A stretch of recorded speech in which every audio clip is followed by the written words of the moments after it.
Colorado, near the edge of Red Leaf Valley. A small timber cottage sat quietly beneath a canopy of snow-dusted evergreens. Before the world stirred, before sunlight reached the frozen ridgeline, a mist rose from the lake like a breath held in time.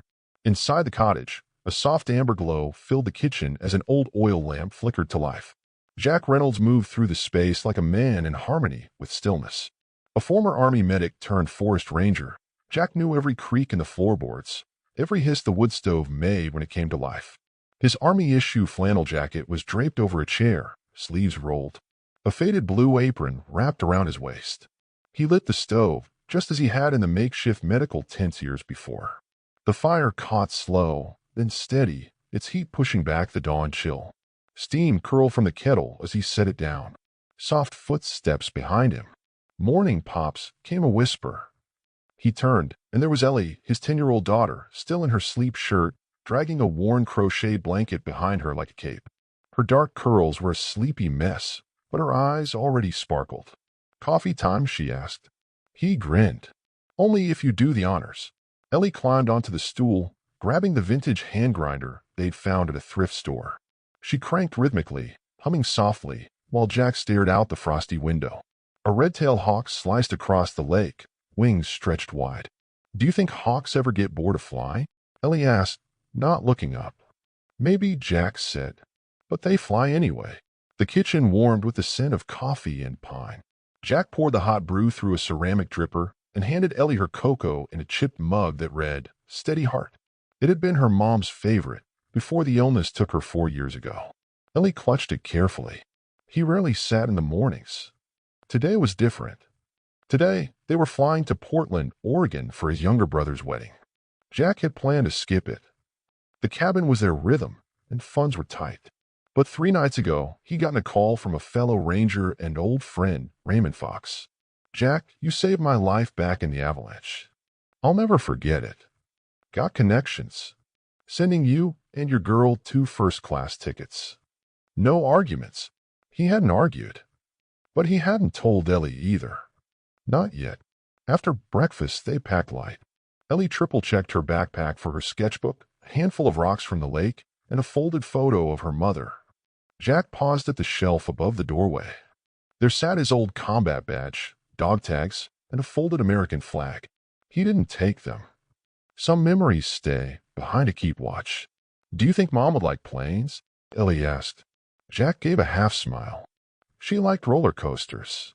She'd probably pretend turbulence was a thrill ride. Ellie giggled and grabbed her jacket.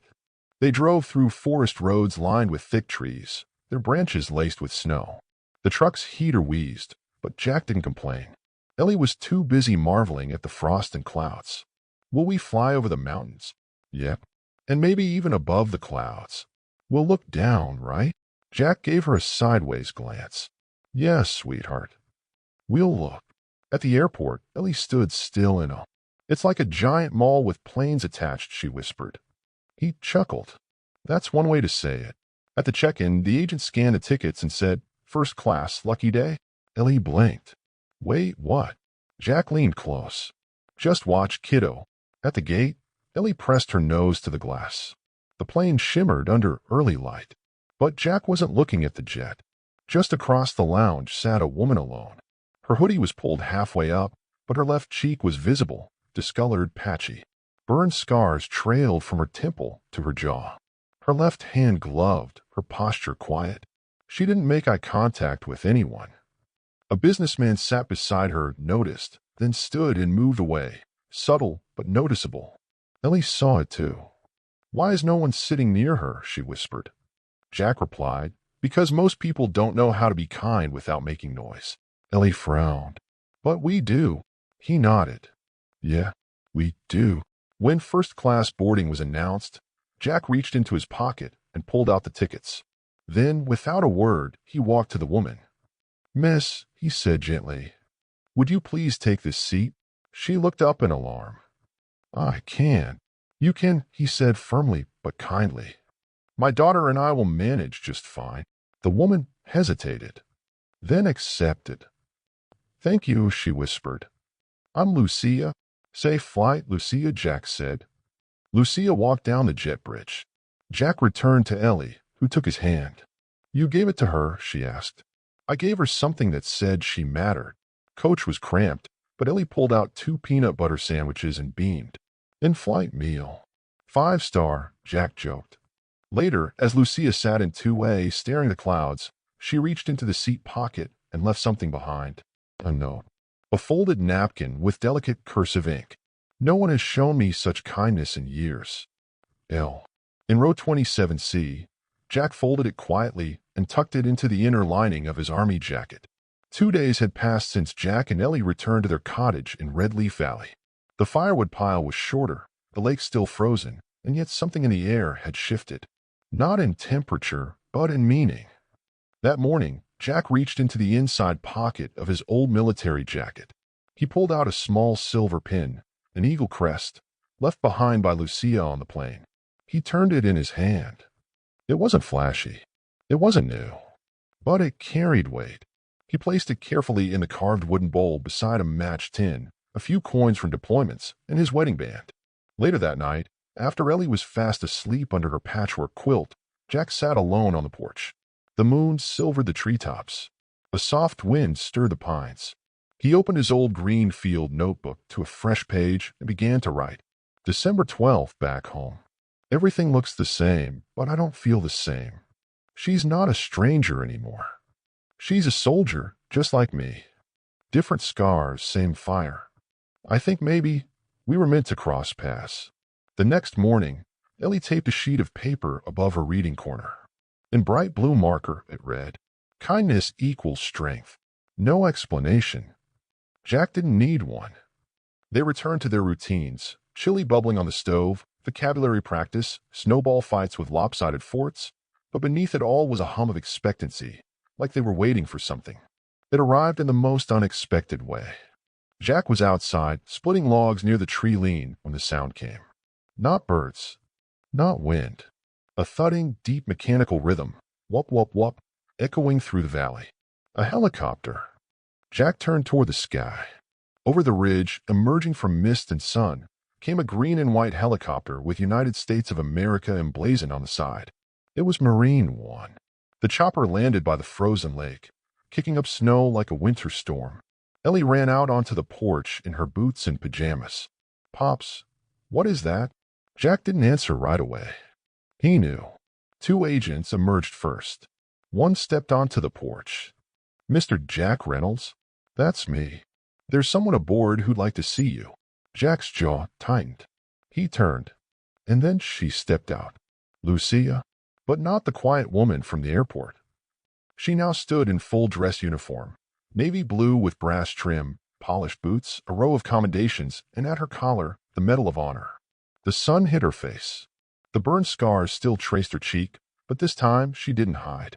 She stood tall, powerful. "Oh," Ellie whispered, "it's her." "Yeah," Jack replied. "It is." Lucia smiled softly. "Permission to come aboard?" Jack grinned. "This ain't a base. Then I'll just be your guest." Inside, cocoa and coffee warmed the table. Lucia stood near the hearth, removing her gloves slowly.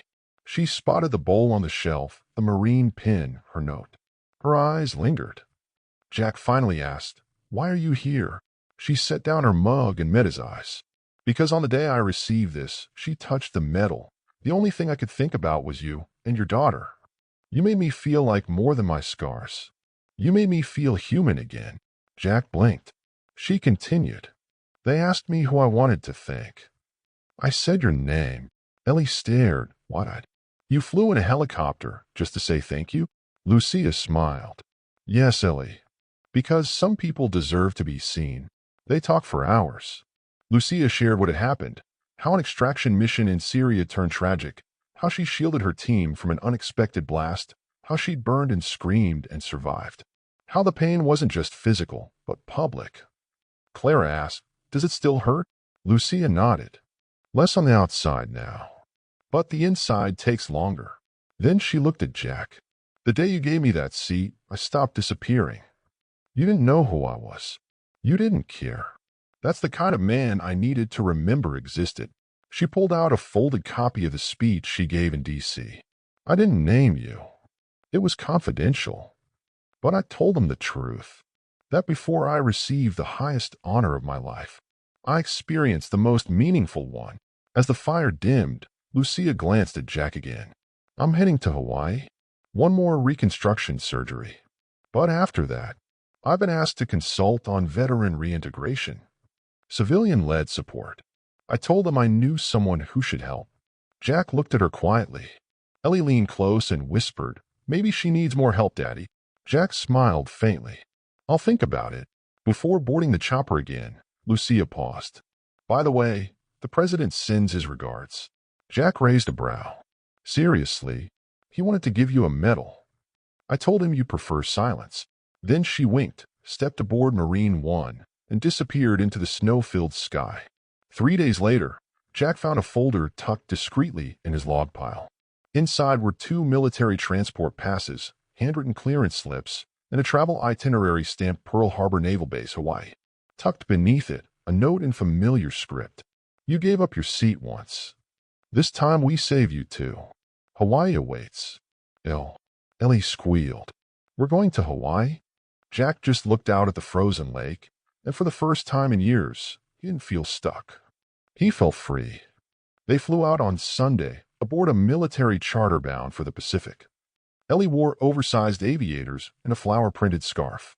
Lucia greeted them at the jet with a smile that softened the sky. 5 hours in, Ellie slept between them under a fleece blanket. Lucia sipped tea and stared out the window. "This flight, it feels different. Like the beginning of something." Jack looked at her and nodded. "Maybe that's because it is." They landed at dusk. The air smelled of salt and plumeria. Palm trees lined the base like sentinels of warmth. Lucia had reserved a private beach for the next day. "No medals," she said. "No reporters. Just sand. Just healing." And it was. They built sandcastles. They swam. Lucia removed her shirt and joined them in the water, unashamed, unhidden. Later, Ellie drew a picture of the 3 of them standing in the surf. Above it, she wrote, "Kindness flies farther than wings." Lucia watched her with quiet awe. She sees things no one else does. Jack nodded. She gets that from her mom. That night, they danced beneath the stars. Jack held her gently, steady. "I've been asked to help with a program," Lucia said, hopeful. "A mentoring program?" "Exactly. And I want you in." Jack didn't hesitate. "I'm in." Lucia's surgery came and went. 6 hours. Successful. Stronger. Braver. She recovered fast, as if the last barrier had been emotional, not physical. When she was discharged, an unmarked box from the White House arrived. Inside was a medal, rare, reserved for private acts of extraordinary character. But it was the envelope beneath it that made Lucia cry. It was addressed to Ellie. "Dear Ellie, you stood beside someone strong and made them feel seen. That changes nations. Never stop seeing. Never stop drawing. A friend in high places." 3 months later, spring bloomed in Red Leaf Valley. Jack stood at the stove, apron on, jazz playing from the radio. At the table, Ellie colored in a school report titled, "The Power of One Good Thing." Lucia was there too. Not visiting. Home. They co-founded a national initiative together. The Fire Within, a program for veterans returning home, teaching not just survival, but healing through kindness. That evening, Jack stood near the fireplace. Framed on the mantel, Lucia's pin, Ellie's White House letter, and one handwritten line in his old notebook. "Some people collect money, others medals. We collect kindness, and with it, we change the world."